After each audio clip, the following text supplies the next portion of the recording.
here I am, out on the streets with my head in my hands. I've got no plans, only to see you again.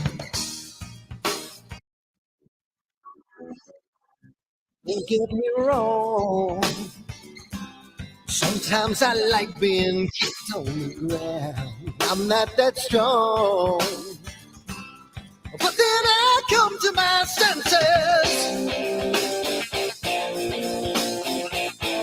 Yeah, I'm coming.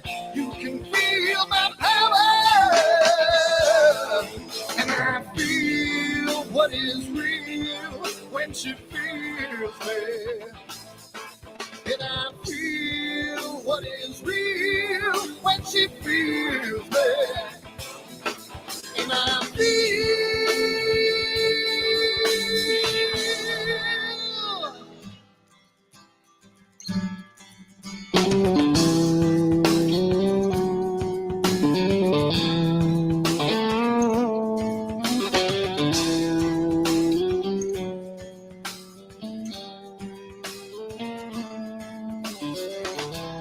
Don't be afraid. Don't do that man with the scar on his face. It's a charade. It's just the way you've been living.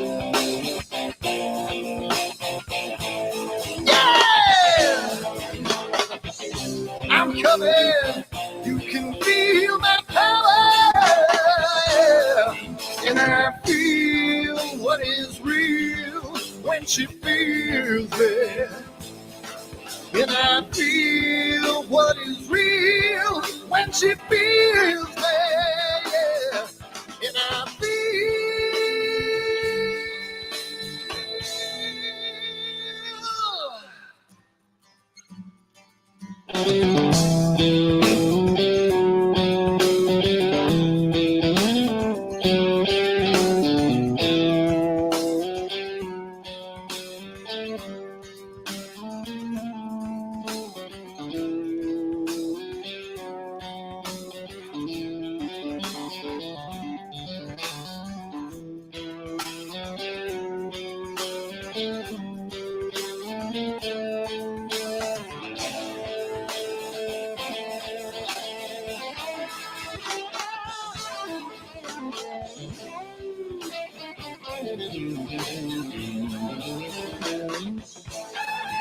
I feel what is real when she feels me.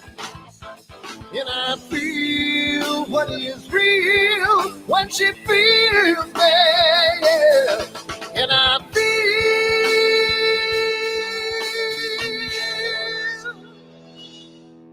And I feel what is real when she feels me. And I feel what is real when she feels me. Yeah. And I feel.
Hi everyone, Dan here, and I just wanted to put a little snippet about AstroWorld and what we do because I want to start getting the word out because I think it's becoming more and more of a giant community, and I want to get the word out to some other people. So what we do at AstroWorld is We hold astrophotography chats on Wednesdays at 9 p.m. and Fridays at 8 p.m. Eastern time.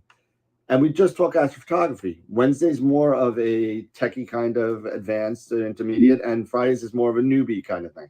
So if you want to check us out, and if you want to, hang out with some semi-decent people that like to go off the rails a little bit and have fun while they're doing it, come check us out at AstroWorldWeb.com, and you can check out the schedule, and you can sign up for all the free giveaways that we do. We just gave away an Eagle 4 Pro, an Optilong filter kit, Charles Brackenstein's books, and a whole bunch of other stuff. So come to AstroWorldWeb.com, hang out with us, have a good time, and as always, remember to keep imaging, keep educating, and clear skies.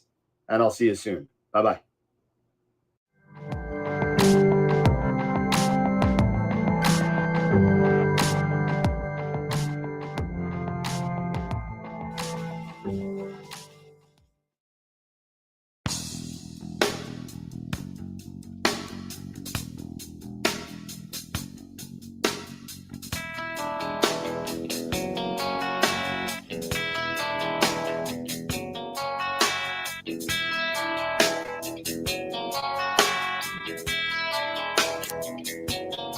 All right.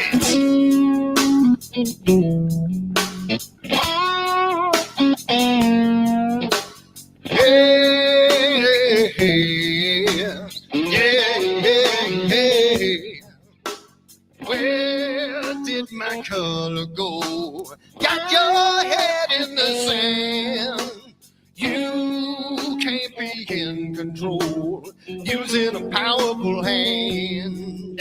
I wanna be you, I wanna see you. Don't taste the kisses of hate. Don't try to tell me, don't try to sell me, don't try to say it's too late. You're gonna push me to the edge, back me in a corner, making me stand in your shoes.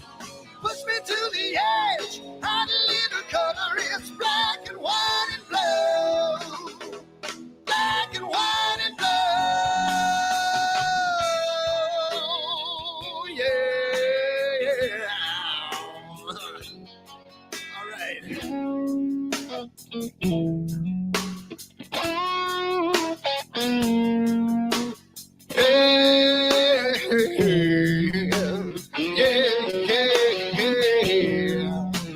Cat learns to ring a bell. Rat gets free from the maze.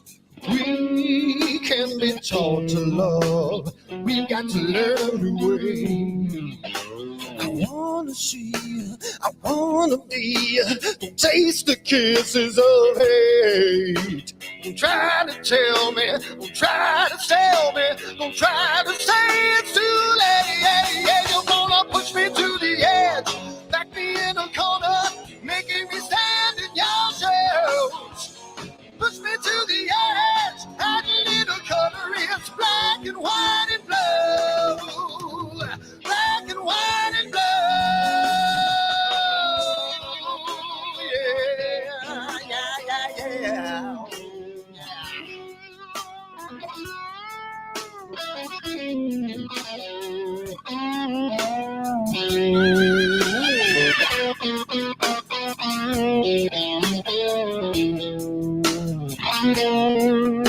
I wanna be, I wanna see, don't taste the kisses of hate. Don't try to tell me, don't try to sell me, don't try to say it's too late.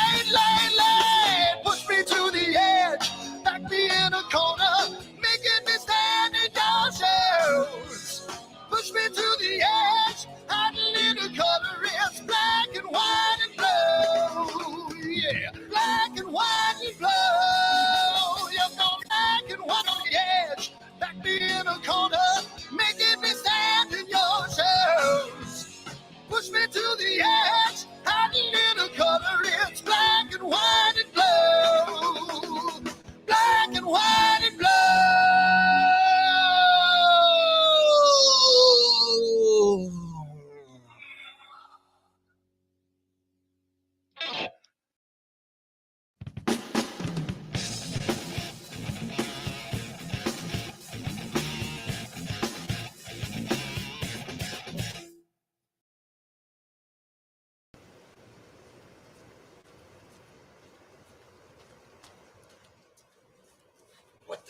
on my telescope now.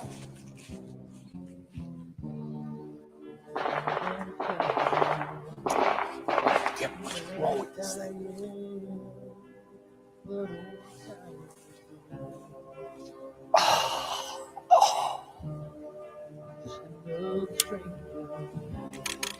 Another lost Lone Ranger.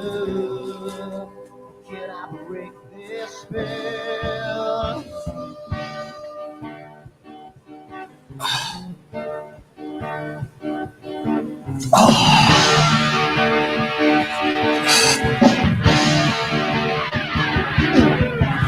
Do one thing right, do I make you two things wrong? If I want to stand by the line, do I will always take the fall? If I just do the left, I can hear from the right. I sleep all day long, and then I'm breathing through the night.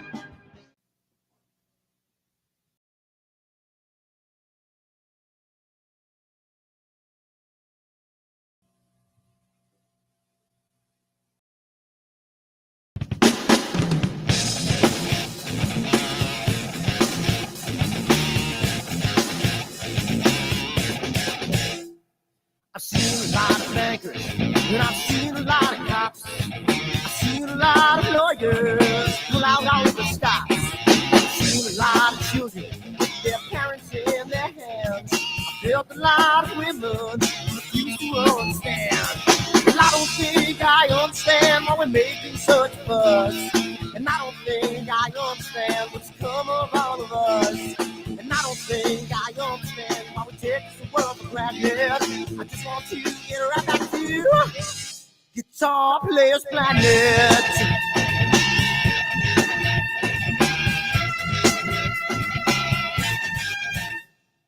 You see it in the papers, you read it every day. The riots and the fires going on in South LA. The muggers and the government, they're all wanting the same thing.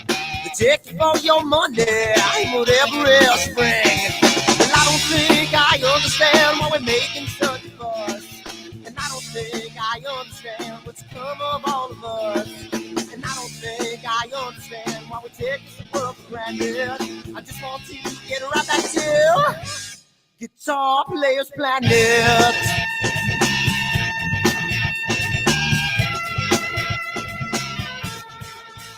Take me.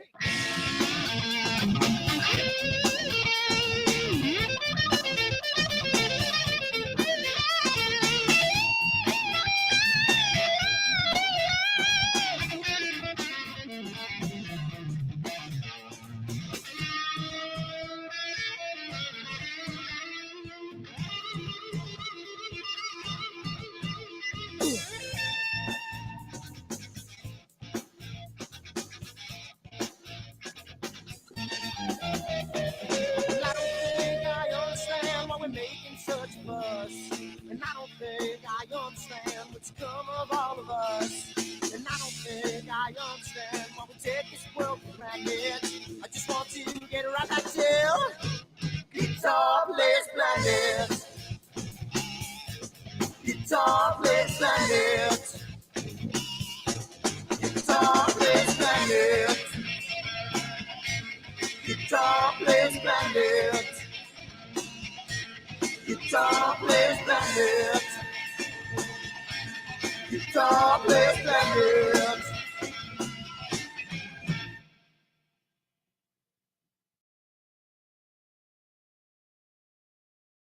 Are you ready for the next solar eclipse? October, annular eclipse. Up. Don't let your glasses fall off when there's a solar eclipse. You might hurt yourself. Let's try that again. Are you ready for the next solar eclipse? Are you ready for it? October 14th this year is an annular eclipse, followed by April, another total solar eclipse, and you can get your own branded AstroWorld telescope solar glasses made by American Paper Optics today on the website, AstroWorldTelescopes.com, or give me a call, 516-273-3771, and we can get you a set of 4 of these for $9.99. Come on down again, AstroWorldTelescopes.com, and keep imaging as long as you don't have a solar shade on.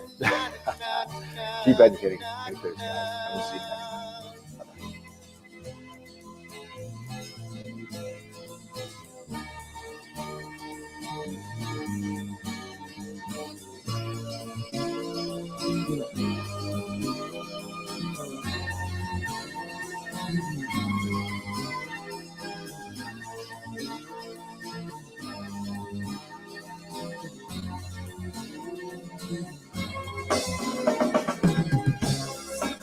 That I've lost my friend.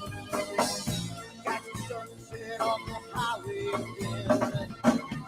Then I get lost on a long summer day. I must go back before it's too late.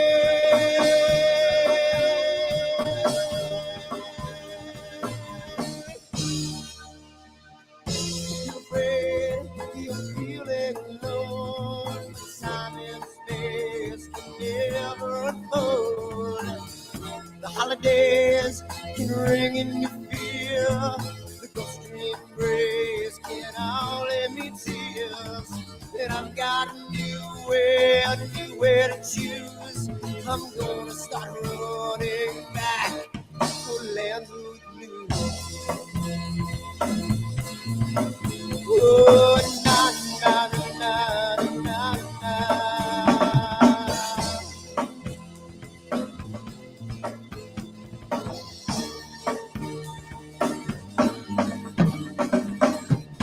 Sitting at the lake, I'm feeling confused, but I had my guitar, so I played Mr. Blues. But I'm afraid, what might be true, that I might never be back again.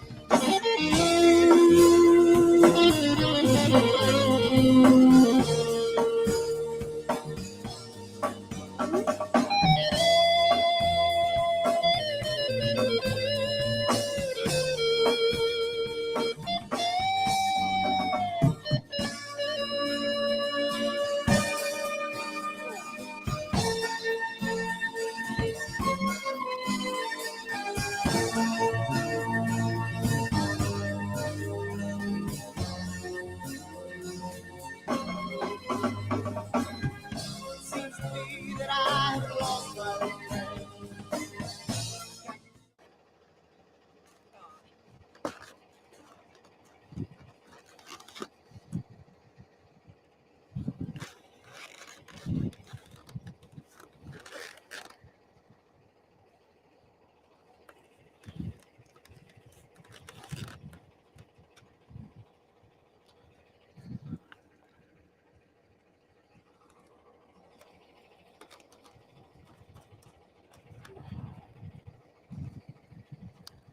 It's gotta mean something. It's gotta.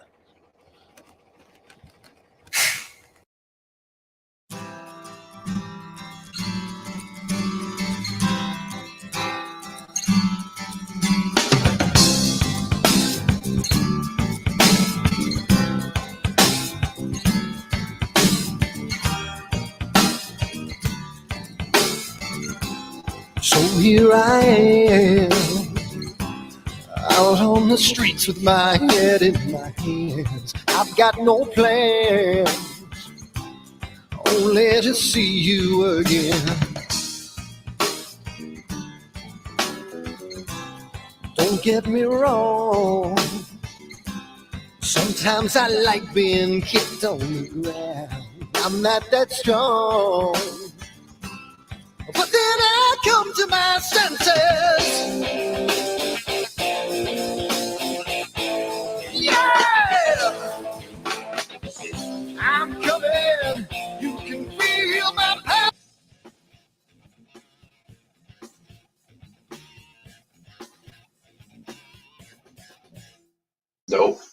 Nope, it never ends.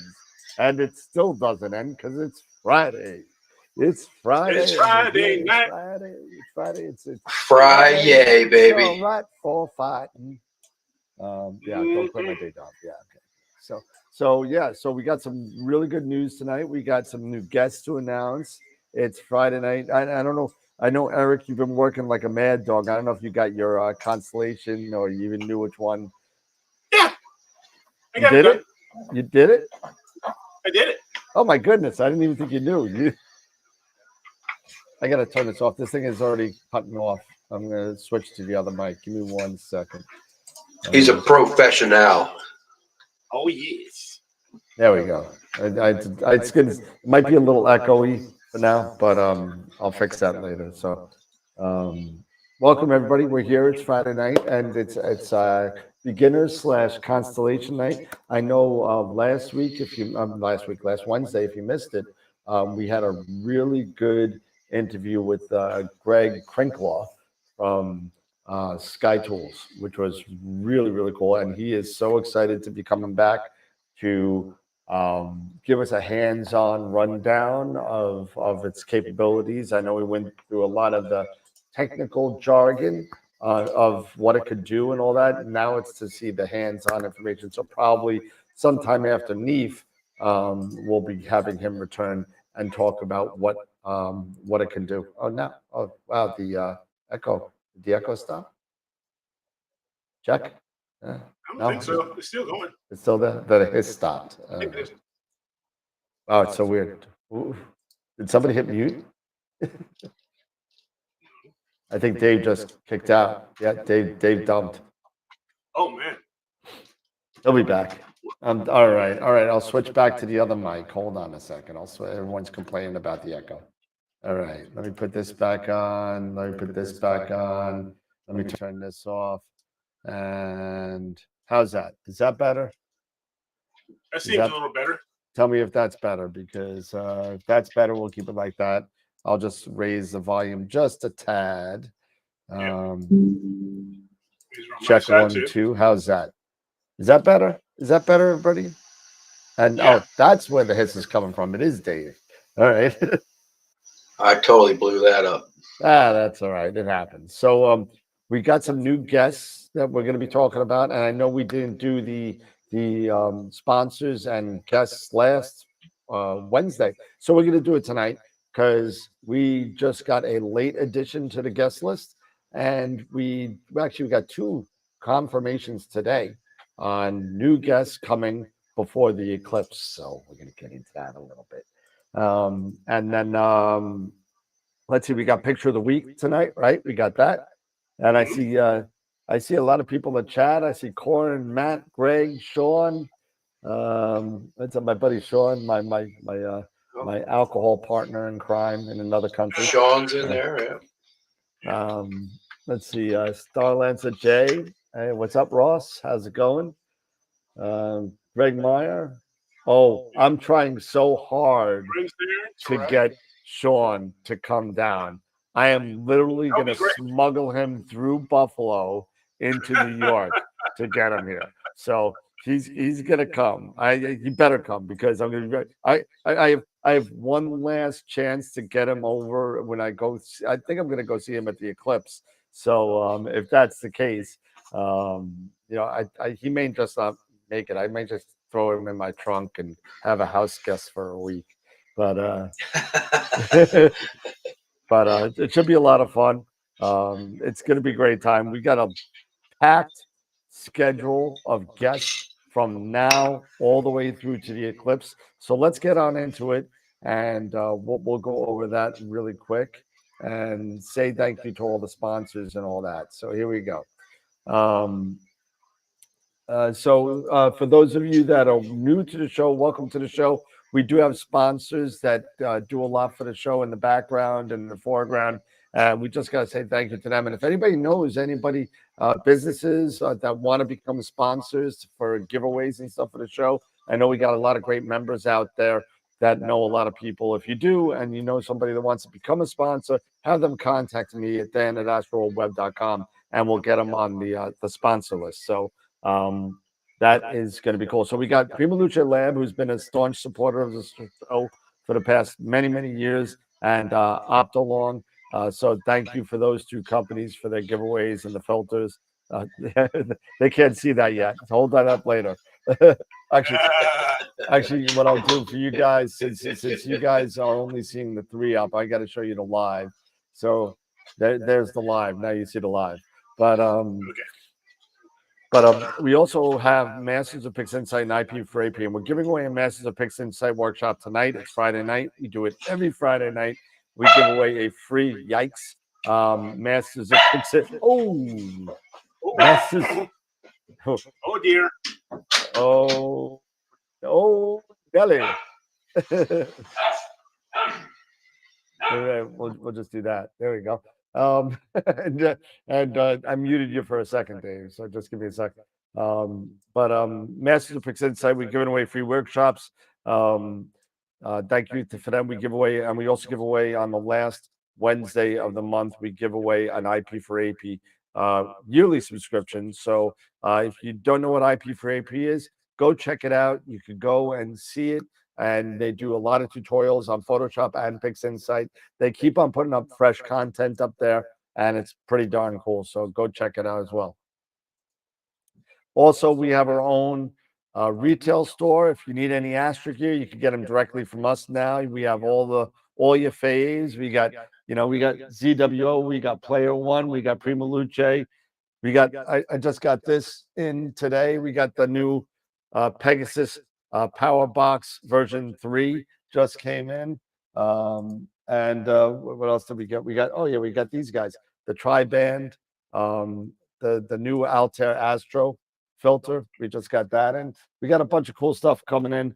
Really good stuff. So if you want anything, you can hit me up on that phone number there, or email me at AstroWorldTelescopes.com.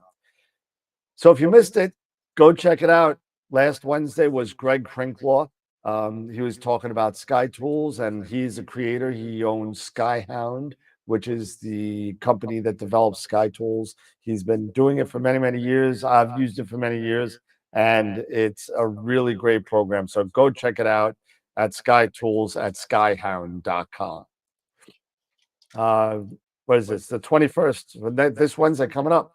We got Bob Denny coming up for another repeat of Ascom Alpaca. He's going to be coming on, and once a year I have fly. Okay, cool. Yeah, so Corin, come over to Neef, man. It'll be cool. And Bob Denny is going to be on. He's been on before. He was on about 2 years ago, and now he's back. Ascom Alpaca is starting to catch on, and it looks like he's going to show us a little bit more on how that works. March 9th, just confirmed today. And this is a Saturday show. Saturday. He's out in Holland, if I remember right. So it's a long way away. It's a completely different time zone. And Guido's going to be coming on. So I got to say a thank you to Gideon and getting me in contact with Guido. He confirmed he's very excited to come on board and be on the show, and it looks like he's going to be doing some sort of presentation on all the smart scopes that he's been testing. So I think he's going to be talking about that. So also the following Wednesday we got George Hilios coming in, the creator of Hocus Focus. So that's another guest that we got coming on. I met George last Neef. Really great guy, knows his stuff, and I can't wait to hear more about what Hocus Focus can do. So I really want to see what that's all about. And March 20th, right before the eclipse, Alan Freeman will be here to tell us how to image this eclipse and all what we can do to make sure that our once in a lifetime event hopefully goes off without a hitch, as long as you got the skies to do it. So, it's going to be great to see Alan. Met Alan also last year at Neef.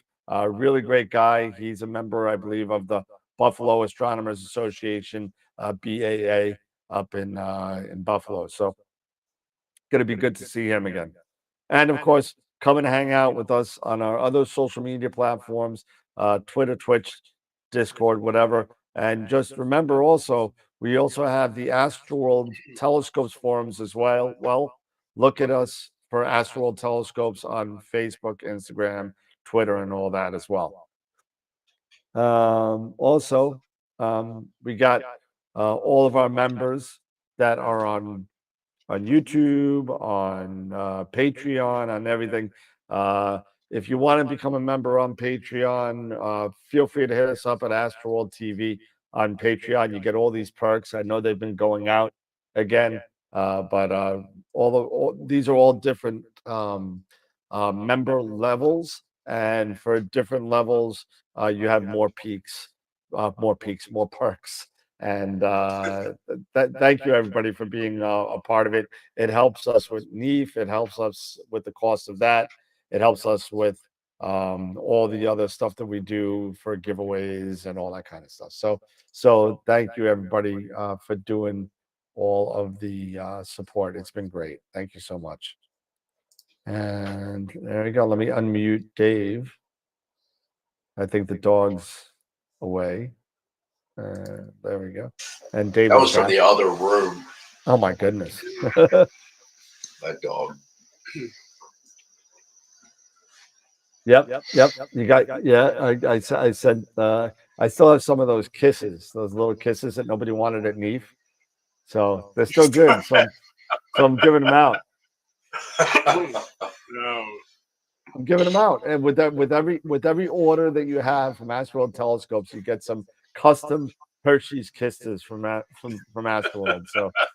So those things are like Twinkies. They have the half-life of like 20 years. So they're never going to be bad. So what's going on, peeps? It's Friday night. What do we got? So like I was showing, I got my new flat panel today. Oh my goodness! You're gonna make me grab mine out. There you go. I'll grab my little. I'll grab my little guy out. There you go. Yeah. Small, medium, and large. Eric obviously has the large one. I don't know what size. How many millimeters is yours? This one's the 185. Okay, so yeah, this one's a little bit. Yours is the 220, right? Yeah. I've got a 220, but the 185, 220 is too big for that 127. 255, I believe. I think. Oh, that's even bigger. Yeah. Yeah, you can look right on the bottom. It'll say it. Yeah, 255. Yep. Eric's is bigger. And Leon's getting larger. But yeah, I mean, those Giottos are really, really cool. They are. They're really cool. Mark Ellis says he's got a 395. Yeah, well, he had to get one for that CDK. Yeah, for that CDK. Yeah. Show off. But I started, using it this week, earlier this week, and I'm loving these things. I really, really am. They are awesome. This is so cool. I mean, being able to set, set up the time I want. It does the dynamic exposures, and I set them all like at 2.5 seconds for all of my flats.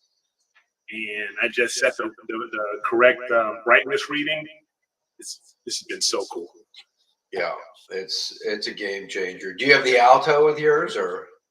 I do with my smaller one. That's on the I think it's the 120.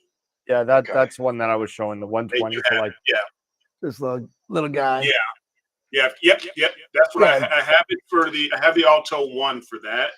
Yeah, this is for like red cat size up to an 80 millimeter, I guess. Yeah, and I've got it on my 91. Yeah, I've got it on my 91, and that one's great. Yeah, I have that one for my 80 millimeter with the Alto, but the Alto could handle the 185 as well. So yeah. Yep. I had to get this because I put the 127 on, and I'm like, the 220 is too big for that scope. Yeah.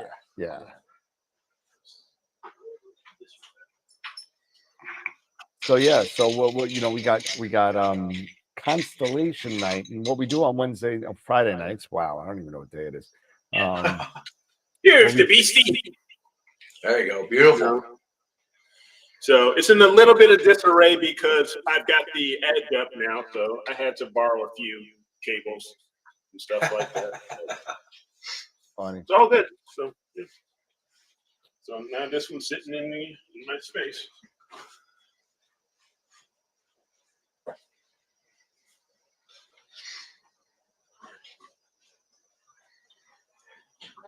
So we're gonna do that. We're gonna do picture of the week, and I want to see what this thing is like. This thing is. I literally just got this in today. This guy. Oh, is that the new V3? Yeah, with the antenna, and it's got the 6 USB 3.0s. It's got 6 12-volt power outs. Wow. It's got the always on 7 and 8. It's got 8 actually. These 2 are always on for you to do, I guess. And then you got 2 heaters. Oh, you got 2 heaters over here. You got 3 2 heater ports here. And then you got 2 more USB 2.0s on this side. So you got 8 USB ports. You got another out here. You got a USB 3 out. You got LAN in. I mean, it's pretty robust. I mean, it's got VESA screws, so you can use your VESA plate on it. Yep. Not bad. Not bad. So we'll see. Mark's asking how much are they hitting you up on for those new ones? I think they're the same price as the old Ultimate. I think it was like, let me see it. One, let's see, UPB 3.0, right?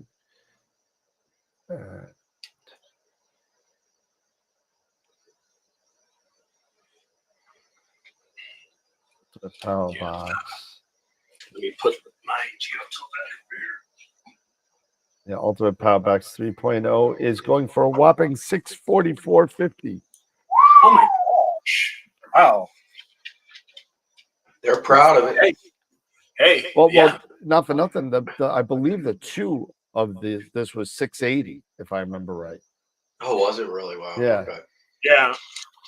I myself, it's because I got it from, AstroWorld telescopes as well. What did I get, Dan? It was the advanced. You got the advanced. Yeah, I got the advanced. And the USB hub. The USB hub. Yep. And I got and then I also ended up getting the plate. The A plate. The A plate, so I can put it all up, and which is really nice. And I'm able to set everything up on there. my Melee, the ASI Air Pros on there. Pretty much, everything's on there. It's all mounted, and then I put the dovetail clamp. Yep. On there, and then it's easy for me to take on and take off, and to go from the refractor over to the SCT. It's nice. Yep.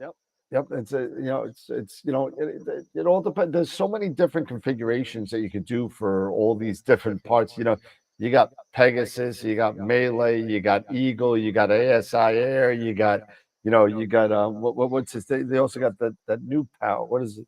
There was something else, new power that was actually just power for rig. Apertura came out with a new battery.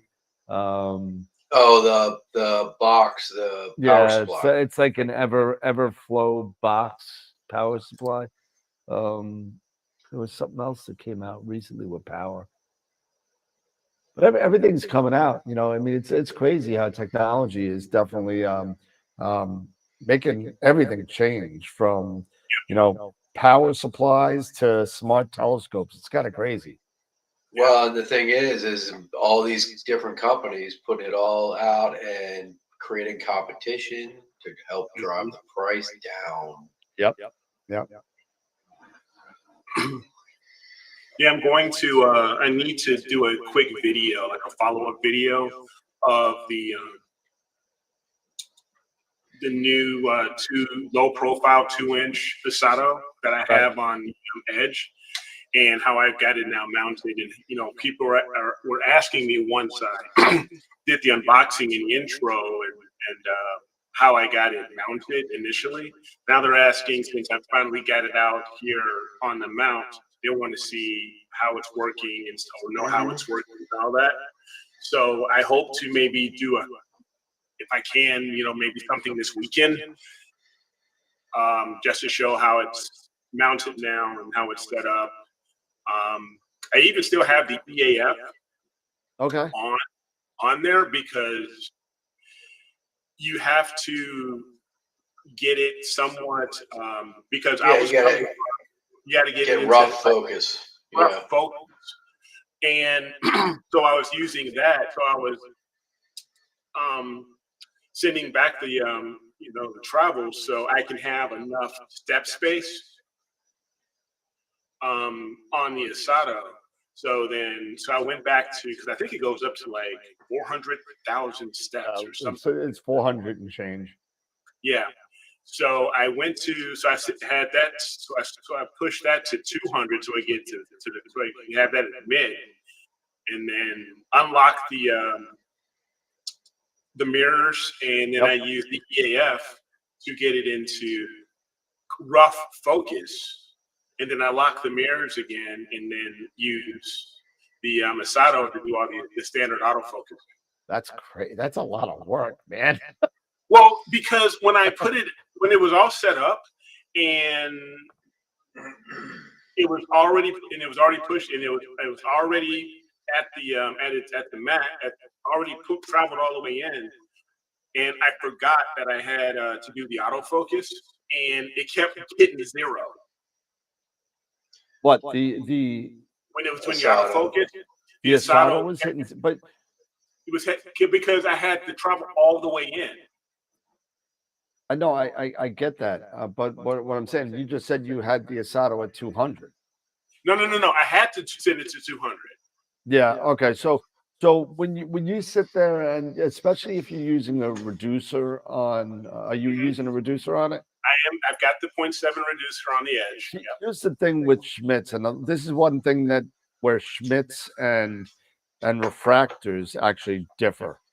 Okay, so and it's real important to keep this in your back focus calculations when you have a reducer. It's super important to do this so you don't have that issue. So let's say you got in the Asado, if I remember correctly, it's 15 millimeters of back focus, right? Okay. A total, all the way in to all the way out. Okay. So you want to add 7 or so millimeters to your back focus calculations. So right now, since I'm at 105, I should have added maybe a 5 millimeter spacer. No.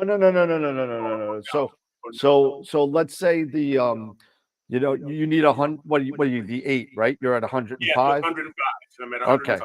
So now what you want to be at is at let me see if I'm doing this right. 112, if I remember right. Yeah, 112. Yeah. You want it to be a focus. 112. So I have to get to 112. What? No. What you're gonna?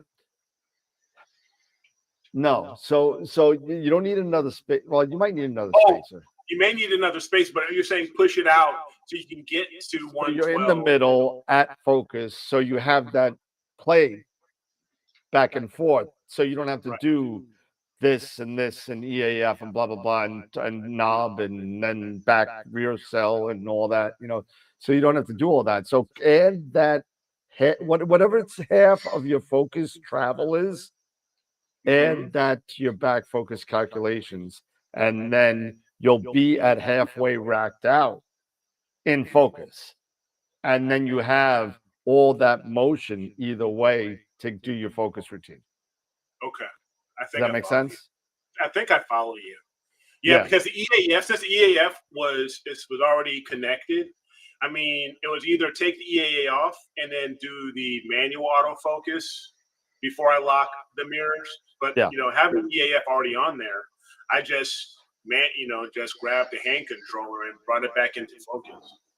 So I'm curious to see how that works, because I'm looking to potentially get a 925, and I want to know, should I look at the Asado, or should I look at like one of those light crawlers from Moonlight?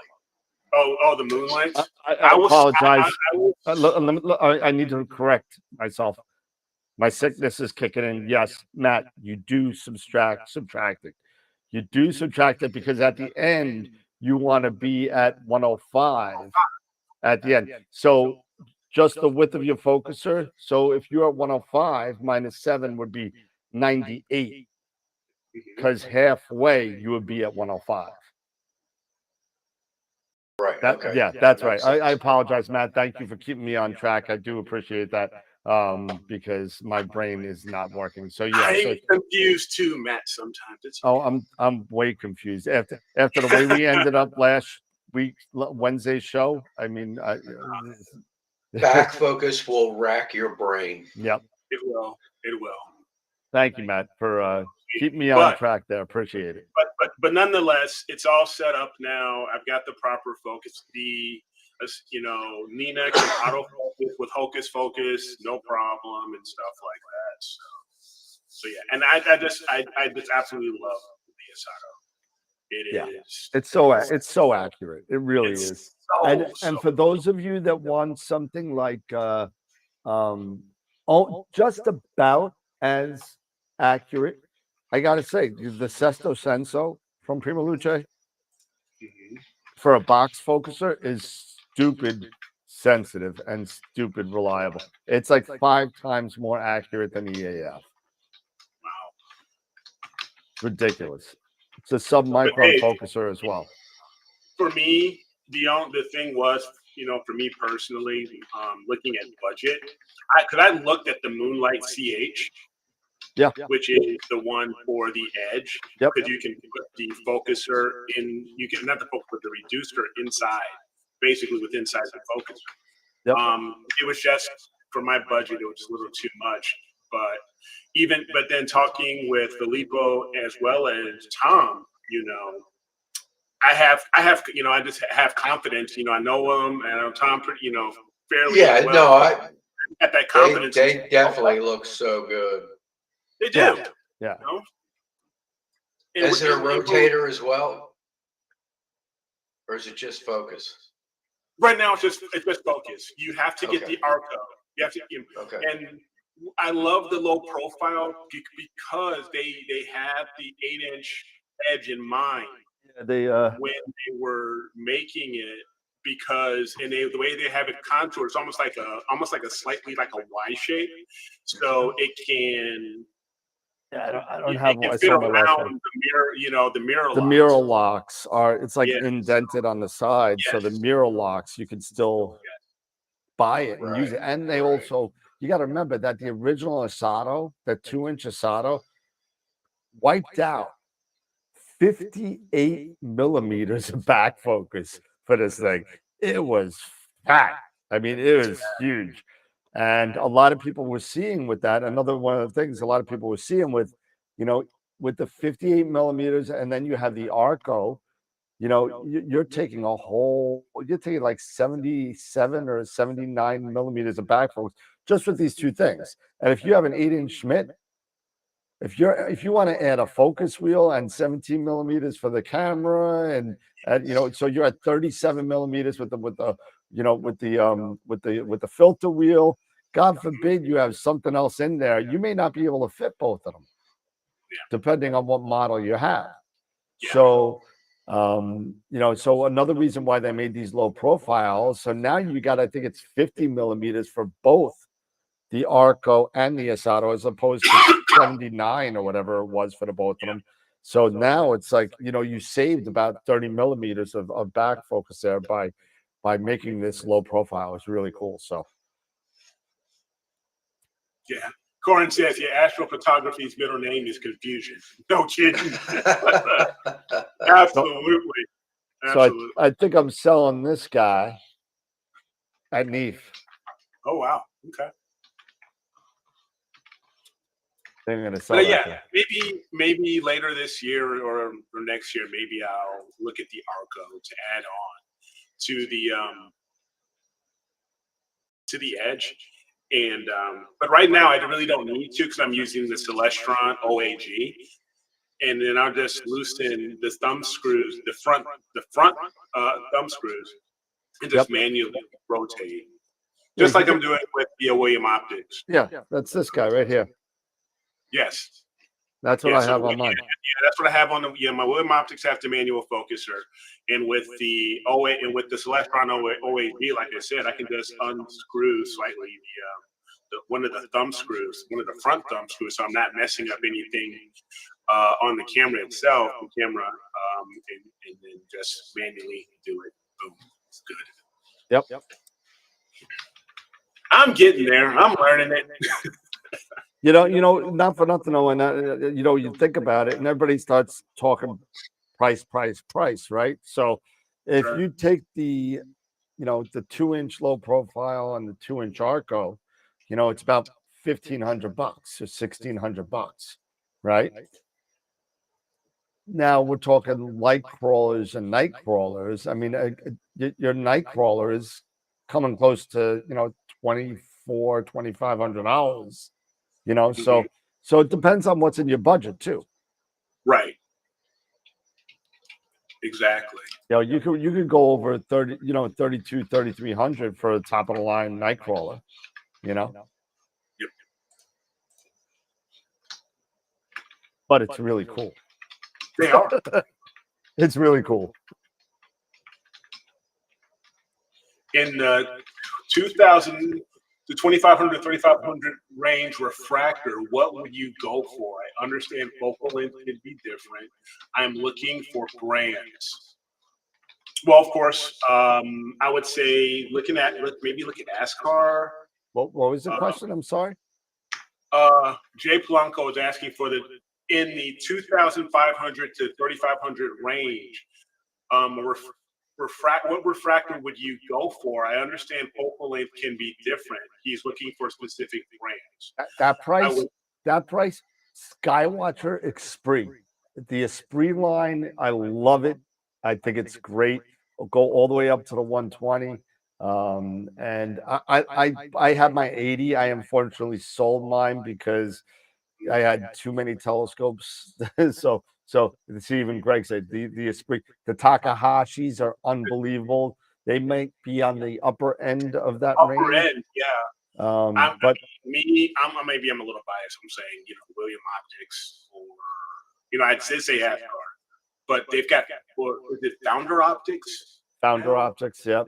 But the Esprit 120 is on sale right now for $32.99.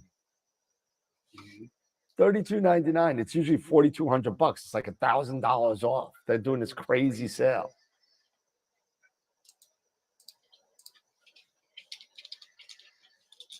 Yeah, Takahashi is great, but man, let me tell you, you're right, Jay.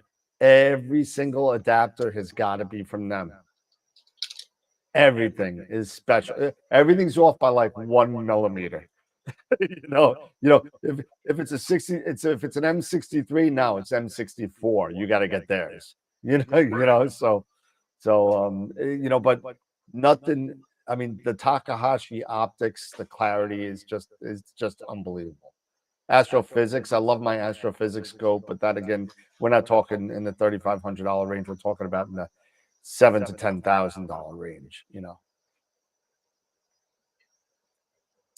Yeah, well, the Esprits are awesome. And when you're ready to buy the Esprit, let me know, Jay. Give me a ring. Give me a call, man. I'll have it drop shipped right to your house.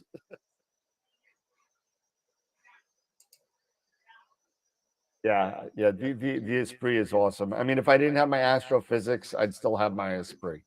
That's the only reason why I got rid of it. Bellevue also has great scopes too. Let's see, Skywatcher Evo Star. If you want a big one, for 150.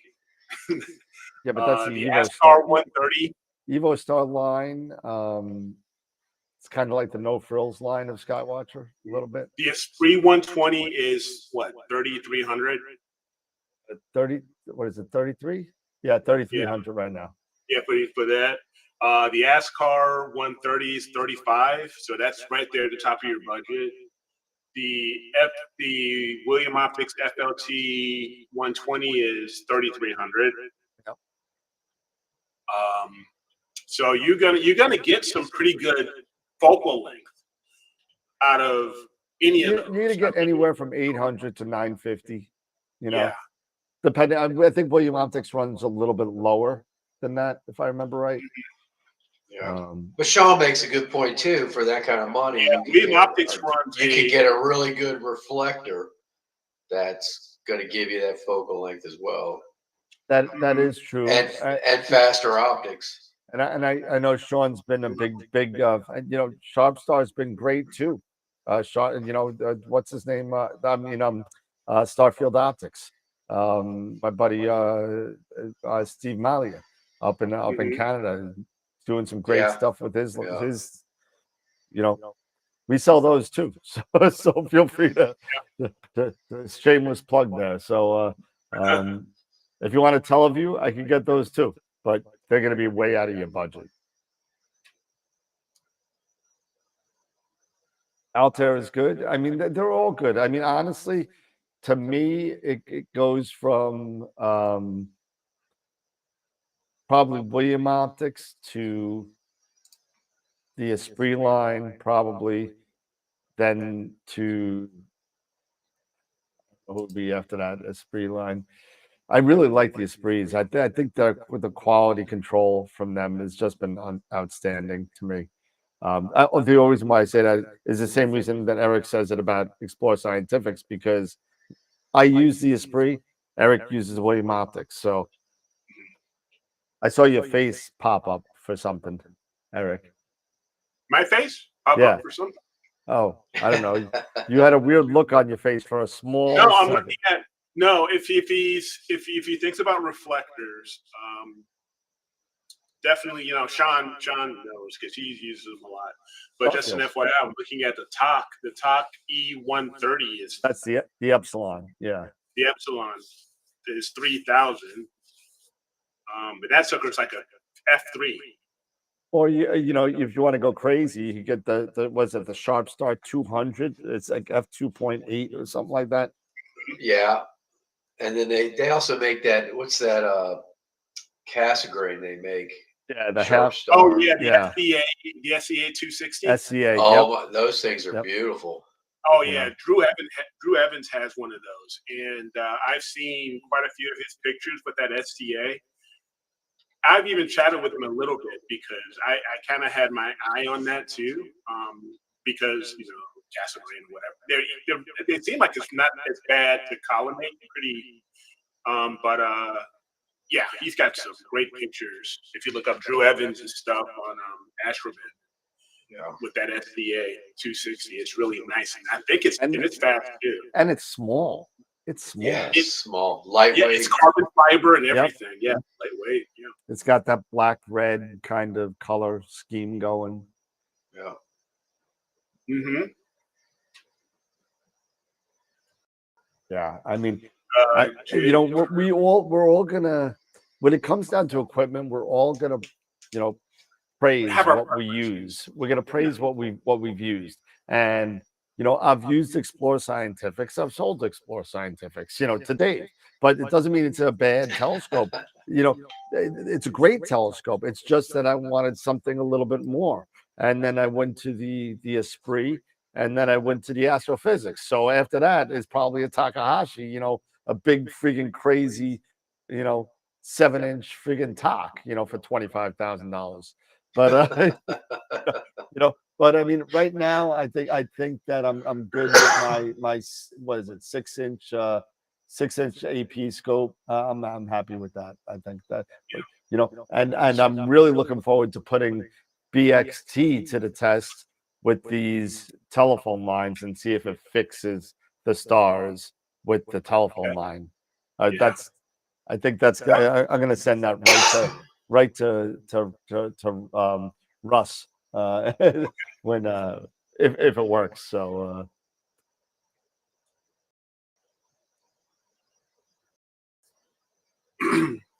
If not, just send them your pictures where it didn't work, and the II can figure it out. Oh, yeah, and then you can use it as training images. Absolutely. Yeah. Exactly. So. The Sharpstar 150. It's It's a f2.8 for 2,100. Man, that sounds too good to be true, though. Must be AliExpress. Yeah, No. must. No, it's not. Oh yeah. Nope. And that's at that's a 420 focal length. It's tiny. That's tiny. Yeah, Man. super fast. That's why. That's why it's so cheap. So, your 420 focal length is just a little bit more than a red cat. You know what I mean? So it's Yeah, but you get that speed. But yeah, but it's a light bucket. I mean, you got 150 millimeter. I mean, it's gonna suck up some photons. And that's why, but those are reflectors. But I know he was asking about refractors. Yep. Oh man, I'm hoping, Tom. I'm hoping that it works, and I'm waiting for a nice clear night. I'm literally going to shoot right through them, right to the north, and I'm going to shoot right through. I'm gonna try and get like 7 or 8 diffractions on these things and see if it picks them up, because it's weird, because the power lines, they don't go straight across because the telescope's going to be tilted one way or another, right? So the telephone lines could be going from the top right to the bottom left. It's going to go right through this. So it's going to be like this star will be screwed up, then this star will be fine. In the middle on the top, all the stars will be fine. Then is this tilt? No, it's not tilt. It's the damn power lines. So FMA 135. I have not used it. I've heard it was decent though. I haven't heard anything bad about it, but Oh yeah, that's the little one, kind of like the Rokinin. Yep, Kind of like exactly. Yeah. No, I haven't used it because I have the Rokinin.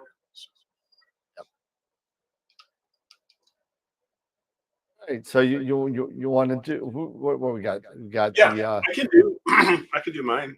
Yeah, go for it. And then I'll do mine. Okay. Let me just get things set up here. I got a blaring headache. Whew. Did not sleep well last night. Goddamn dogs. Telling you, they're the worst. Takes up all the freaking bed. I got tiny dogs, man. All right. Got a 14-pound and a 4-pound. I mean,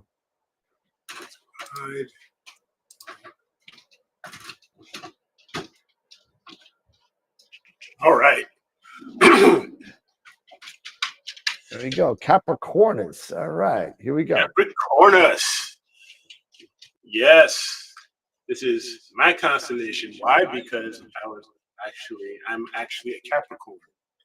If you want to go by astrology and all that stuff. But yes, Constellation Capricornus. And so we'll give a little bit of facts about Capricornus. It is 414 square degrees, and that makes it the 40th largest of the 88 constellations. And it is in the southern hemisphere, the 4th quadrant SQ4, and it can be seen between as north 60 degrees, south at 90 degrees. And it's a very faint constellation, but it's shaped like an arrowhead. But it's, as you can see here, it's surrounded by Aquila, Aquarius, Sagittarius, and Microscopium, and Pisces Australis, if I'm pronouncing that right. But you can see here, if you show my arrow, here's the ecliptic, and this is what makes it a member of the zodiac family, is because it is one of the 12 constellations that is crossing over, that is in the ecliptic. So it is the smallest member of the zodiac constellation family, and its astrology name, our sign Sagittarius, Capricorn, is Capricorn.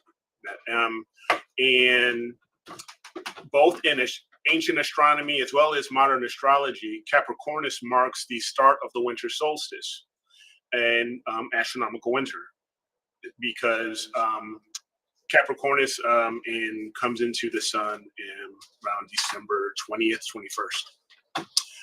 The English translation is the sea goat. Its genitive star form for how it names the stars is Capricorni rather, and its abbreviation given by the International Astronomical Union is CAP. Now, as I said, it's a very faint constellation with its brightest star, Deneb Algety, which is Delta Capricorni. It's the brightest star with a magnitude of 2.81. It's the only star in the constellation above a mag 3. So here in the northern hemisphere, it can be best seen during the summer between August and September, but you have to have really good seeing conditions in order to see it, because as I said, it's pretty faint. It's very faint rather. In Capricornus, there are 5 named stars. There are 5 meteor showers named within Capricornus, 5 stars with known exoplanets, and 1 Messier object. So the mythology of Capricornus, it dates back even before the ancient Greeks. The Sumerians have linked it to Oannes, which is the Sumerian god of wisdom, while the Babylonians even had cataloged the constellation as early as 1000 BC, but they both called it the goatfish, their constellation. The ancient Greeks linked the constellation to Pan, and Pan was the son of Hermes and a nature spirit, and he's depicted as a man with horns and the legs of a goat. And in Greek mythology, those beings are known as satyrs, and Pan was known as the chief of the satyrs, the head satyr. He is known as the god of shepherds, hunters, and the wilderness.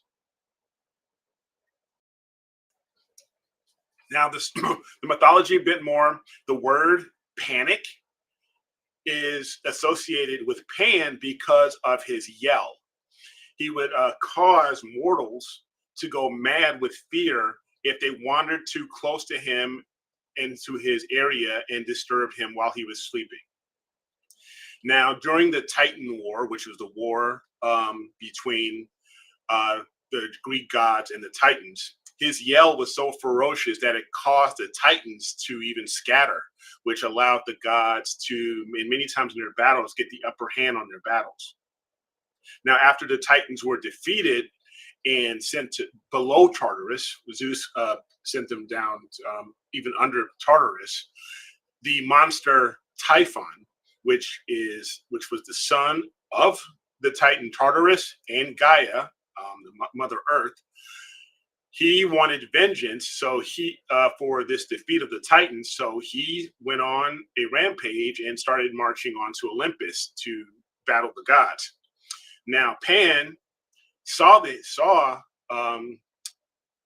Typhon heading, towards Olympus, and he warned the gods. He moved ahead of them and warned the gods of the incoming attack, and told them to hide by turning themselves into animals, and he turned himself into a goat.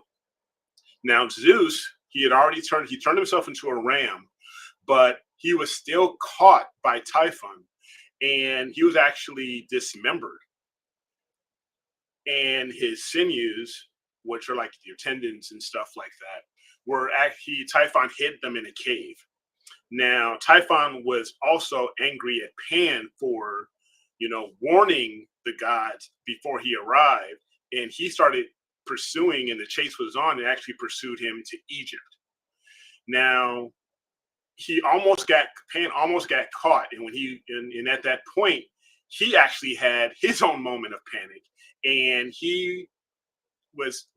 while he was jumping or diving to the Nile River, he was going to be transforming into a fish.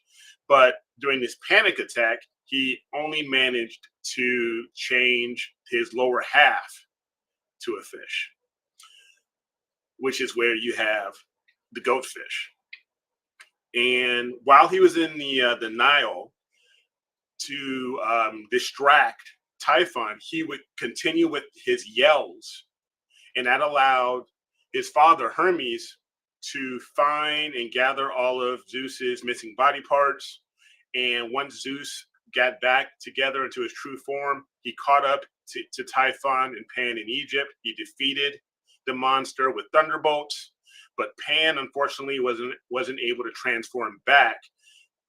But Zeus, in gratitude for what Pan had done, in the Titan War, and as well as the Typhon battle, placed him into the stars as a gesture of gratitude. So there's not a lot of deep sky objects in Capricornus, but here is the Messier object, Messier 30, also cataloged as NGC 7099, and this is a globular cluster. It was photographed by Paul Lloyd in West Haven, Australia, with a William Optics Floral Star 110, and he also used a dual power mate. He used a ZWO ASI 294 MC Pro, and his mount was a Losmandy 11. And this was taken 34 frames at 300 seconds each for a total integration time of just under 3 hours, 2 hours, 50 minutes. Now, I'm not sure how well you can see this, but this is Hickson Galaxy Group 87. And this was taken by Gary M. in Onalaska, Texas. And he used an Edge 11 with a 294 mono camera and this was sitting on an Astrophysics Mach 1. And he used Astrodon filters, the LRG and B filters. The luminance was 60 was the 60 frames at 2 minutes, and the RGBs, he did 30 of those at 2 minutes each for a total of 5 hours. So I know we can't see that very well. So here it is kind of zoomed in. So you can see there are 4 galaxies in the Hickson 87 group. And here we have NGC 6907 and 6908, which 6907 is a barred spiral galaxy, and 6908 is a lenticular galaxy.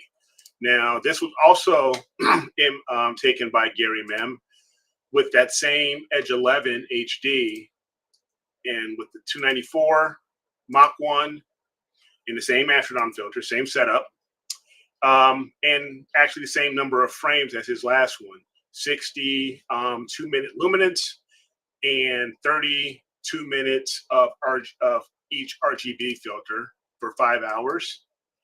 And here is a bit of a close-up.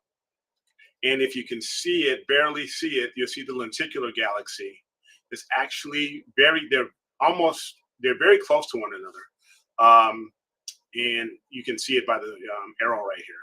It's much smaller than 6907, but they are still pretty far apart. So that was it. So that's really all of them of note that is in Capricornus. Like I said, it's not a lot of them.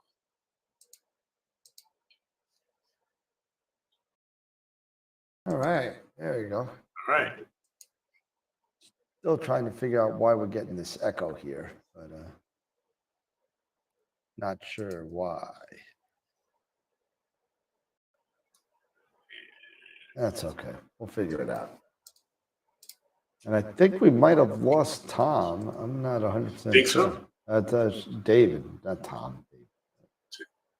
I don't even know, because he's been frozen for a little bit. Yeah, he may be. Maybe it's just me. I hear an echo. But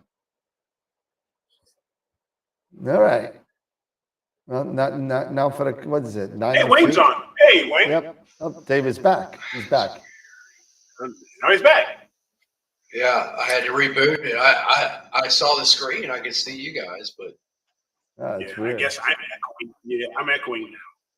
Yeah, so I think that's got to be my audio input, and it's weird. Everybody's looping into my audio input, and I'm not sure why, but weird. so those galaxies, how far away are those things? I mean, he's using an Edge 11. You can barely see. Yes, you can barely see them. Yeah, Those things must be far, far away. Yeah, those Hickson groups are really, really. You need focal length to drag them out. So I mean, you're gonna want to use something with really long focal length to get of it. Yeah. I've been muting my. I've been muting my mic so to minimize some of it. So.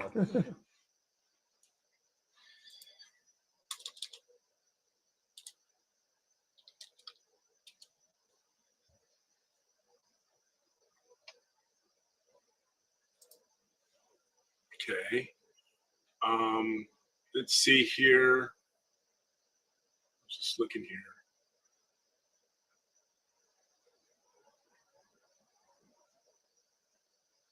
What you're looking at? They're actually they're pretty similar distance if you're looking at 6907 and 6908, that lenticular and that barred spiral. Yeah. They're pretty close to one another. Yeah, I wonder if the original. how far they are from one another as far as the collision.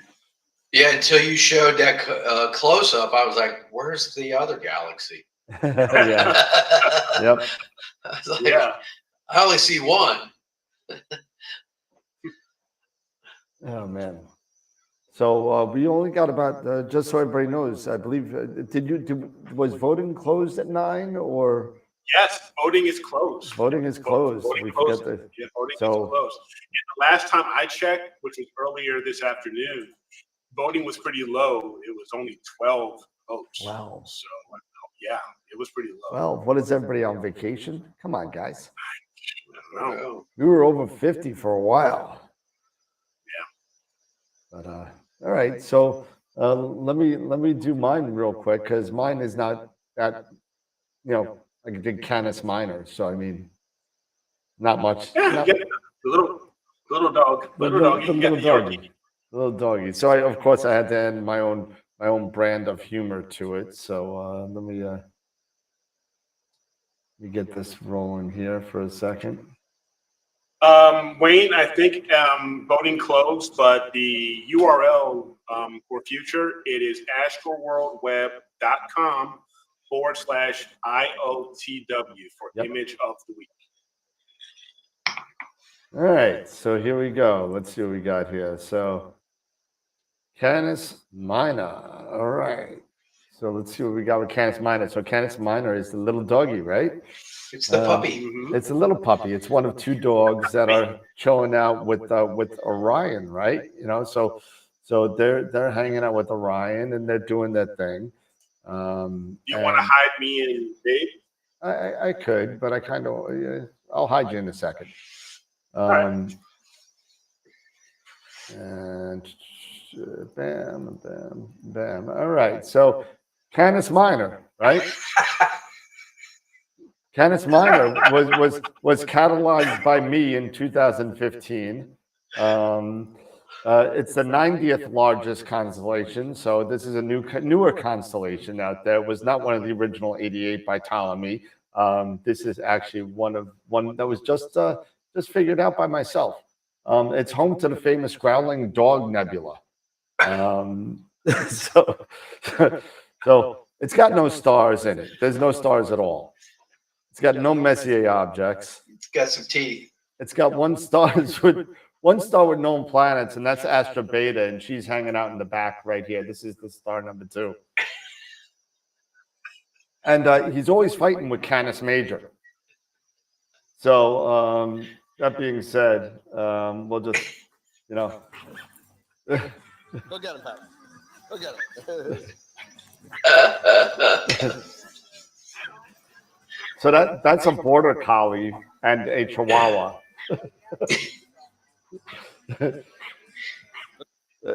so there we go. That's my little doggy. So so we're gonna go Canis Minor. We got some mythology here back with the real Canis Minor. So that's my little thing with Pepper. So it is Latin for the smaller dog. It's one of the two dogs, like I said before, that are following behind Orion, which is Canis Major. That's the big dog, and it's the 71th largest constellation. So it is a small constellation. It's not big at all. It really doesn't have any Messier objects. It's got 2 stars. Recently, they would just discovered some planets around 2 stars. And it also contains the 7th brightest star in the sky, Procyon, which is the guy right at the heart of the doggy, right there. How much is that doggy in the window? Yeah, right. So I'm going to go with a little bit of a lesser known myth with Canis Minor because the Greek one's really not that fun. So we're going to go to the Latin version of this. So basically, what happened with the dog here, right? It's said to represent the dog Mera, which was the dog of the very unlucky winemaker Icarius, not Icarus, Icarius. And what happened is Icarius actually met his end at the hand of a group of shepherds, right? So he saw these shepherds, they were all hanging out and they were all exhausted. They were in the fields doing their thing. And so Icarius said, hey, have some wine. So the shepherds, unfortunately, have never actually tasted wine before, and they thought an evil spirit has gone over them, and they got wasted. So what they did was they thought that Icarius poisoned them. So what did they do? They killed him. They killed the winemaker, and Mera, the dog, found Icarius's body and ran to Icarius, his daughter, Aragon. And Aragon and Mera was so distraught and overwhelmed with grief that they took their own lives and they killed themselves. And Zeus later placed their images in the sky and to be forever immortalized as the drunken dog, and that's that. So they were drinking with shepherds and lost their lives, and that's where they got.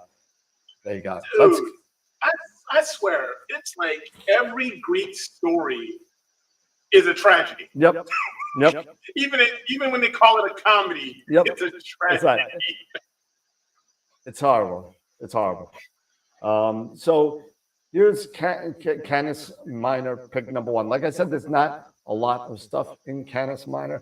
The first thing is Luton Star. And Luton Star is actually a red dwarf, if I remember right. Yeah, it's a red dwarf, which is actually one of the stars that have been recorded to have planets orbiting it. Really cool. Tough to see visually at magnitude, I believe it was 9.84. But it is a double star as well. I wanted to put the right ascension and declination because you can get an image of this. So that's the right ascension and declination. I couldn't find an actual image of Luton Star and Astrobin. So I put the Stellarium picture up there. So here's Procyon here, right? And all the way on the right, you can barely see it. On the right side, it's got the target. That's Luton Star over here. It's only 12.3 light years away. So it's super close. Wow. 9.87 was the apparent magnitude. It's the 22nd closest star to us. So there are 21 other stars that are actually closer than Luton Star. But it'd be pretty cool if there's some life or something out in those planets around Luton Star. It's only 12 light years away. We could get hot, skip, and a jump. It's like taking a plane over the pond, right? So, Canis Major picked two. One of these, this is a nice planetary nebula here, AbL24. It's a planetary nebula, and I also put the right ascension and deck up there if anyone wants to image it. This is 1,730 light years away. This was taken with a 152 refractor, almost 24 hours from Spain. There are other things in Canis Minor, but you are going to need some massive. There's a lot of PGC galaxies out there, a lot of very dim NGC galaxies out there. But these were the only two things that I could really see that without going over like an 8-inch Schmidt or a 10-inch Schmidt or something longer, you're going to need that to get some of the stuff in Canis Major. So that is it for Canis Major. I hope you guys liked seeing Pepper again and all that, but that is all that. Nice. So there you go. You got your Pepper pill tonight. So I got a feeling your Pepper and my Nico would not get along. Oh, my dog has a definite Napoleon complex. It's Pepper would chase all three of my dogs around,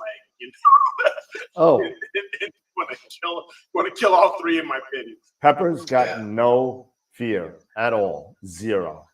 Yeah, no fear. He was taking. Pepper wanted to fight that border collie. Border collie's like, and just like laughing at him, gonna smack him around. But Pepper just kept on coming back for like an hour. He just was fighting him. That border collie's probably like, what is wrong with this dog? Well, the border collie, people say border collies are smart. This is my brother's dog. I'm sorry if you're listening, Joe, but that dog's dumb. Did he drop him? Oh, I don't know. That dog is dumb. Yeah, I knew one that was brilliant dog. Yeah. My poodle, so too smart for his own good. I mean, it makes no sense. The dog now knows the dog's 14 pounds, little dog, right? The poops are like the size of like Susan B. Anthony dollars, the small poops, right? So she's got a wee-wee pad here, right? So she knows the wee-wee pad makes noise. So she clomps on the wee-wee pad, right? And comes out and begs for a treat, whether she took a dump, piss, or nothing. And she tricks us all the time. I'm not going in there to look again. I'm just giving her one. Just give her a treat. I don't care. But now she just sits there and begs and now it's just we've been doing it for 15 years almost, and now it's just we just keep the treat bowl by the couch now. Yeah, so, all you can do. Yep. Thanks, guys. Appreciate it. Okay, real quick, we're going to hit the image of the week. Yep, let's do it. We'll go ahead and do that. Because I got to take NyQuil because I'm not feeling well. Okay. So I feel it, I feel it right in the eye sockets. Like, damn sinuses. Yeah, let me just get her primed up here. And I got to get the wheel together too for.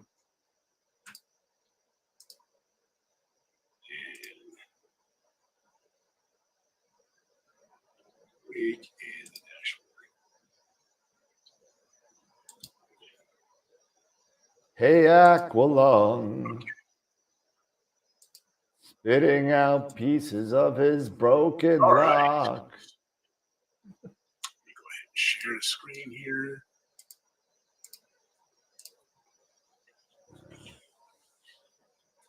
All right, so we have our image of the week contest. Again, the URL is astroworldweb.com/IOTW. If you can see that or not, not sure if you can see that or not. So here are our images. Again, congratulations to Tom for his Horsehead and Flame Nebula. for last week.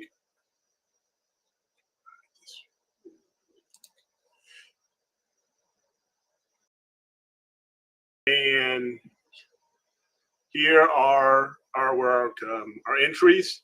NGC 2232 by Chris Frieriksen with an Edge 8. The Rosette Nebula. This was a 4-panel mosaic by Jim Fakatellis. We have the Jellyfish here by Dave Schaefer, IC443, with a William Optics GT81. And we have Kimball's Cascade, the Asterism. And the Open Cluster NGC 1502 by Norm Hughes. And still, let me refresh this again. Am I looking at this wrong? Only 12? Yeah, 12 votes. Wow. So, wow. That is really, really low, guys. Come Not on. good. Not good. You know, I'll have to talk to my people about that. yeah, we'll have to, do something about that. So let's see here. Let's find out who our winner is for February 16th. And it is Dave. Congrats, man. Your Jellyfish. Hey, Dave's got the jelly. It's peanut butter jelly time. All right. Hey. Congratulations there, Hey, sir. Dave, another win. There you go. Yeah, there we go. That one came out good. Yeah. There was a lot. I did a lot. It was like 15 hours worth of data on that. Let me see here. What's going on? So let me get the wheel up and going here. Let's see. Let me go back to. There we go. Go back to that. There we go. We got 43 people in for the new wheel so far. Okay, we got, let me see, let me refresh this real quick. Yep. Okay. If we have 34 people watching now, and we have 24 thumbs up. So appreciate that for those who gave us a thumbs up. Thank you for the love there. If you haven't, please, we would really appreciate it if you give us a thumbs up on this video, as well as here on YouTube. And if you're on Facebook, give us a like, and don't forget to share the show. Really appreciate that. And Dan, are you set yet? Yeah, I just had to erase a duel here. Yep. No goals. I talked to the Jason James technical support line, and he's walking me through it a little bit. So he'll probably call me later. But it's weird that all of your audio is being feedbacked into my input, and I'm not sure why. Wow. Okay. Not sure why, but all right. So let's get the wheel up here. We got the wheel here. There we go. We got Tiny Dave there. We got Tiny Dave. We got, remember that commercial? What's that commercial? Don't make the little hand angry. That's right. Love that. I want him to say, Quaid, open your mind. Open your mind. But well, we got the wheel here, and if you're not involved in the Wheel of Fortune here, the Sean Nielsen wheel here, Sean made this very infamous wheel here, famous on the channel, and go to astroweb.com and sign up for all the giveaways. We got 2 giveaways right now, a $50 giveaway to AstroWorld telescopes and the Masters of Pix Insight and IP4AP giveaway as well. So we have 73 people signed up for the $50 gift certificate. We only have 43 people signed up for this one. So and we've only had this open. We purged everybody, and we've only had this open for about 45 days now. So not bad. Coming back, we got some new blood, got rid of some old blood, and here we go. So this is for a free Masters of Pix Insight giveaway, and I believe they're getting ready to restart again. I think this is like the 7th or 8th run through of Pix Insight for newbies. I think it's coming up again already. So if I go to the website and we can take a look real quick, and it's just Masters of Pix Insight, and I erased my browser history. So I got to actually type it now. mastersofpixinsight.com, and here it is. And it has a nice little video of what the Masters of Pix Insight are. And nope, the next one is Photons to Photos 19, March 12th. And what they do on this is they actually go through their whole workflow for whatever they're doing. So in this one coming up, Warren's going to work up narrowband data on the dolphin head. So, might want to get into that. And if you don't win, it's only $35. So if you do win, you get it for free. If you don't win, $35, and you get 2 hours with some of the best people in the business. So, and again, you can get onto these giveaways at astroweb.com. Just go into giveaways and sign on up, whichever one you want. So this is for the free Masters of Pix Insight giveaway. Drum roll. And it is Josh Kovac. Josh, you would. Dave was just a picture of the week winner, so I think we would just have to kick him off the wheel for this one. But that happened last year. I won picture of the week and won the Master of Pix Insight. All right, Josh, I'll send you an email, Josh, and you got the free Masters of Pix Insight giveaway. Nicey nice. Oh man, so what do we got Wednesday? We got Bob Denny coming on. We got Bob Denny. Then we got who's after that? I forgot who was after that on the 27th. I don't know. We got George Helios coming on in March. We got Guido coming on in March. We got Alan Friedman coming on in March. So that's gonna be good. And then the week after that, I'll be traveling somewhere for the eclipse. And then the week after that is NEAF. Oh my God. Unbelievable. And my niece, if in case of you guys are Mets fans out there, I am not, but I'm going. I'm not even a baseball fan. I think I'm going to go in my Islander jersey. But what I'm going to do is my niece is actually singing the national anthem in her choir for the April 12th or 13th game. So that's cool. They're playing the Royals. So nice. Hopefully there's no pine tar incidents. Yeah. Now you talk about roid rage. Oh man, let me tell you something. I saw that live on TV as it happened, and let me tell you something. George Brett, when he came out there, and the veins were popping out of his neck, and he comes storming. He came storming out there.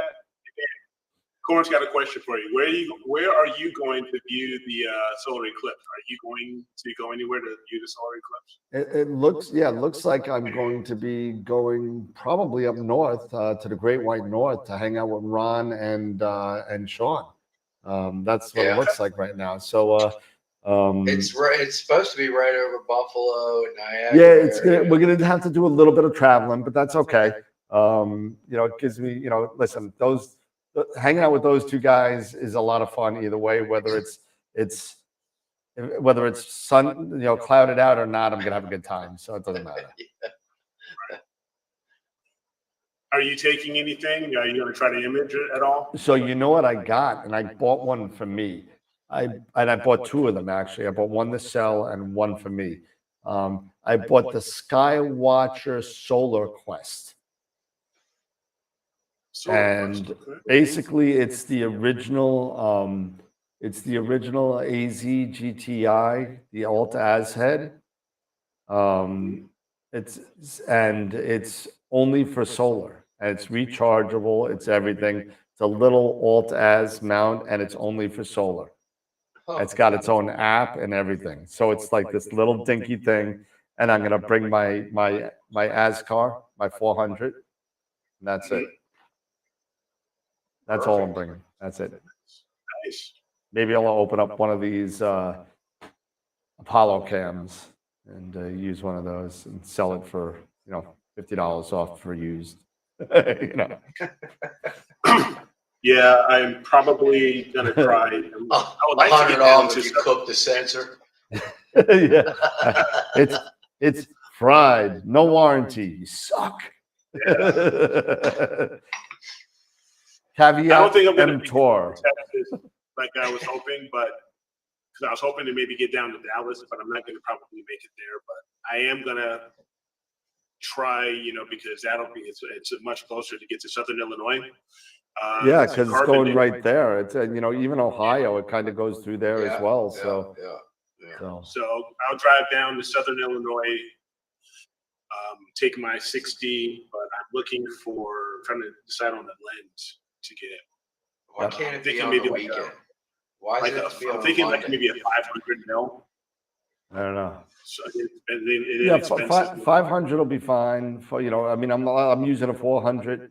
I'm definitely not using a 952 like I did the last time. That was just dumb. But I didn't think Corona too much. I just I need to figure out some. I'm hoping to learn a lot from Alan when he comes on the 20th. Get some questions and answers there. So that'll give me like a week to kind of play around with the Solar Quest and see, just so you can see. I have it right here. Let me see if I can get it. Solar Quest, so you can see what it is if you don't know what it is. And it's relatively cheap. It's like $500. Let me see if I can get it from. I don't want to put. Let's see. I don't want to put. Skywatcher USA. Here we go. So here's the Solar Quest. All right. So you mount it over here, right? And that's it. That's all it is. 11-pound payload capacity. Okay. And it tracks the sun. Tracks the sun. That's perfect. That's it. Yep, that's it. Everything's lightweight. Nothing to it. Nice. Got the helio find. It's an auto alignment, so it finds the sun. That's pretty cool. Yeah. That's awesome. Yeah. So, $530 for that. It's not bad. Just Comes with the tripod and everything. Yeah, everything you see here with the pure Nice. extension and the Nothing wrong with that. tripod, just like that. That's a bargain. I'm curious to see how this helio find works out. I've heard some good stuff about it. So we'll see. And all it needs is AA batteries or the 12-volt adapter. You can use it. It's got built-in GPS. That's a good deal. Yeah. So not bad. So I'm gonna give it a shot when I get it. It should be here like tomorrow. So we'll see.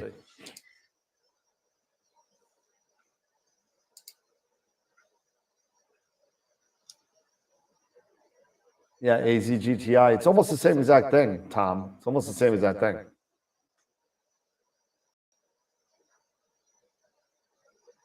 Hey, Senthil. What's up, man?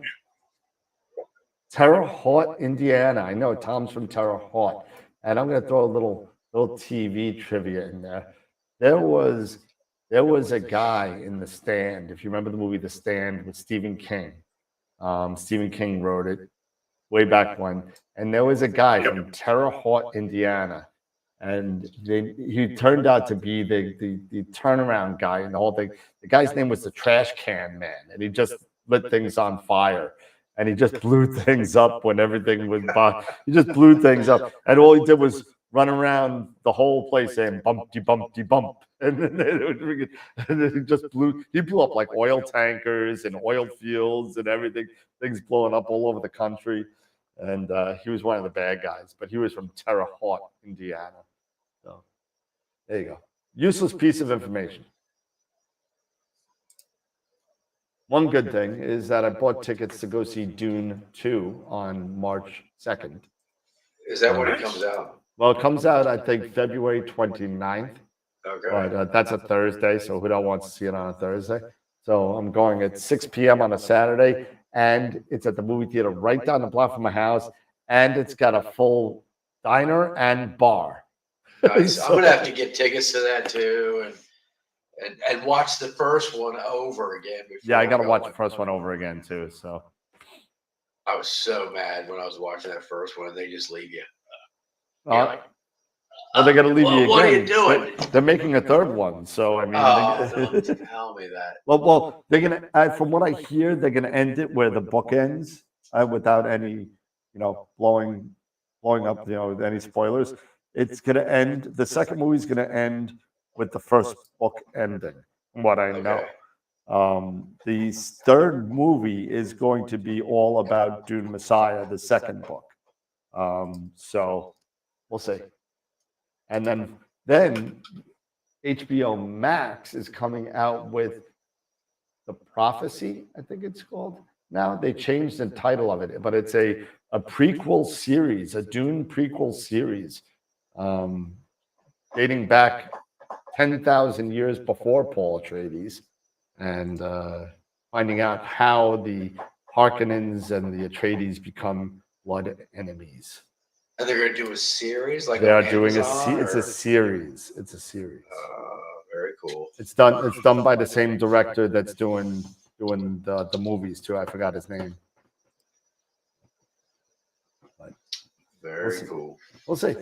All right. So it's like 9:35. I mean, I think it's time for me to hit some NyQuil. So I'm looking at this simulator for the eclipse, and just even here, 91%. 91%. All right. Well, it's still not 100.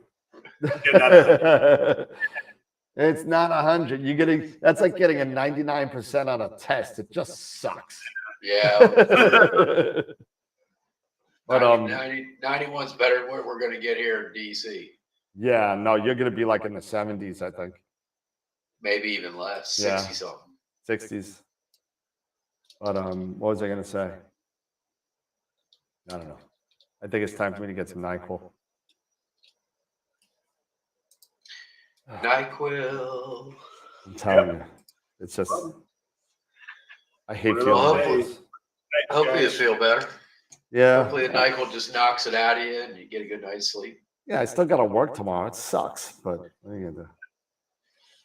But I tell you, we were talking about this before we got on the air. I'm slowly getting better and getting used to these Sky tools.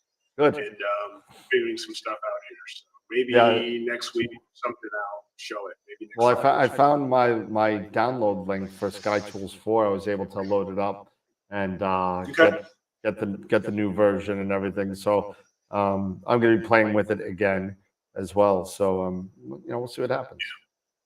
Yeah, I want to see your work with the Asado. So I'm anxious to see all that. I was actually working on which one was I working on, but now I don't think I'm gonna have to. It was NGC 2905, which is over in Leo, but it's not. I'm not gonna be able to finish it this at least not this time of year. It's a little didn't late. calculate it right. Yeah, I didn't calculate it right. So right now I'm going to target. I'm probably gonna go after bows. Yeah. Okay. All right. Either bows or like M96 or M96, one of the two. I haven't decided yet. Well, you know what? It might be a good time to bring up the upcoming scheduling change because it's going to be getting close to. Oh yeah. So we're making a little scheduling change on Wednesday nights. Now, what's that? Nothing major. No, nothing major. We're making a little scheduling change just for the benefit of consistency, I guess. After 5 years, we're going to be going to 8 o'clock after our guests that are already booked. So up to Alan Friedman, anything booked after March 20th, we're going to be starting at 8 p.m. on Wednesday nights. So it'll be 8 p.m. Wednesday, 8 p.m. Friday.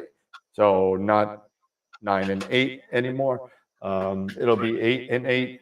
And good. It's good job for our people in the UK. So it's an hour earlier. So everyone's like, "Yay! No more 9 o'clock! Yay! Yay. All right, good. Now I don't feel bad." Like, Eric's got this sleep. I like that too.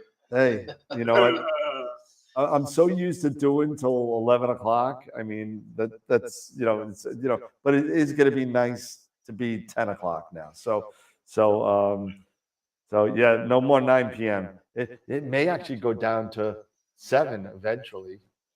No. Who knows? And now Eric won't be able to make it for the first hour. He'll be stuck eating. Yeah, well, I don't leave the shop till 7. So. 7 what? p.m. Oh yeah, you're Eastern too. Why do we do? Man, you're there until 7?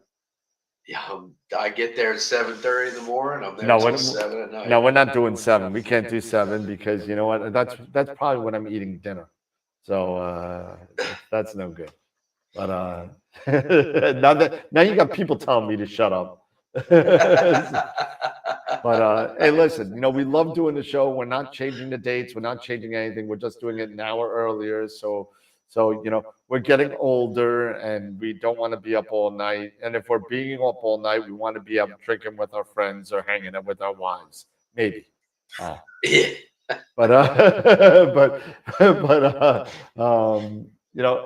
it's going to be a great weekend. It's going to, everybody enjoy their weekend. I guess we just do the final thoughts and I'll do my shot of NyQuil and go to bed. How about that? But yeah. Again, have a great weekend, everybody. If you're able to get out an image, have some fun. Looks like I'm probably going to have a nice weekend. So you may have, a few nice nights, maybe Tuesday, Wednesday. Yep. I can't wait to test out the great. It's going to be called the Great Telephone Line Experiment. That's what it's going to be called. There you go. Nice. So, but again, have a great weekend, everybody. Stay warm if you're in the like me, in these winters, still feeling winter a little bit. Freezing my tickets off. 25 degrees. Woo! But yeah, but again, just have a great weekend, everybody, and have a great night. Clear skies. All right. Dave? Cool. Thanks for everybody, whoever voted for my image of the week. I appreciate it. I worked my butt off on it. I do not have any clear skies coming anytime soon. We're getting snow tonight. And it looked like the next 4 or 5 days weren't going to be that good. So, and then after that, be fighting the moon. But another good show. Eric, I'm curious to see how everything works with the Asato and want to see the results. Because if I do decide to get the 925, it's probably where I'm going to lean. Yep. But otherwise, hopefully everybody has a great weekend, stays healthy. Dan, get better. I'm going to try. But and you know what? For those of you, and I may as well just show it. Those of you that are going to NEAF, make sure you go to NEAF because it's the only place where you're going to be able to get this this lovely limited edition AstroWorld advertisement. You'll be able, if you go to NEAF, this will be in your bag as you come in, and you'll get it. And if you want, you can bring it to us, and Eric will sign it. I'll sign it. Dave will sign it. Everyone will sign it. And we'll get a little Sharpie marker. We'll do. So it's a limited edition advertisement that was made by a good friend of mine. Thank you, Sharon, for making that. But I thought it came out really, really good. And it'll be in your attendee bag as you enter NEAF. So there you go. So that'll be in there for you. All right. Well, that's it. Rock and roll. All right, everybody. Well, Have a good night, everybody. Don't forget this Wednesday, we have Bob Denny coming on at 9 p.m. We're still on the 9 p.m. schedule, so don't miss it. Don't be in it. Well, be an hour early. That's fine. Maybe you can vote for Picture of the Week this week, you slackers. Be an hour early. But hey, thank you, everybody. Larry, Sean, Corin, Tom, Chris, Newman. Everybody. All you guys and gals, I know Low Key's out there. Thank you so much for the support and hanging out. And if you're not a member on Patreon, go check us out. We're going to start pumping some actual content on there pretty soon. So it's going to be an interesting next couple of weeks. If I don't get it, it's going to be crazy. But anyway, have a great night. Everybody take care. Have a great weekend. Be safe. If you're going out drinking, don't drive. And well, if you're going to drive, well, what do you say? What do they say? Got to drive, too messed up to walk. Is that what it is? So do your drink and get it out. Do your drink and get it out of the way. Then go driving. Oh, there you go. That's what it is. That's what it is. Get it out of the way first, and then, kind of. Yeah, no, don't do that. Just be safe. It's fine. Don't ever do anything that I say. Don't ever do that. If you've watched the Patreon stuff, I'm all full of crap. So listen, everybody, seriously, have a great and safe weekend. Enjoy the imaging if you get it. And remember, as always, to keep imaging, keep educating, and clear skies. And we'll see you on Wednesday with Bob Denny. Have a good night. See you, everybody. Everybody.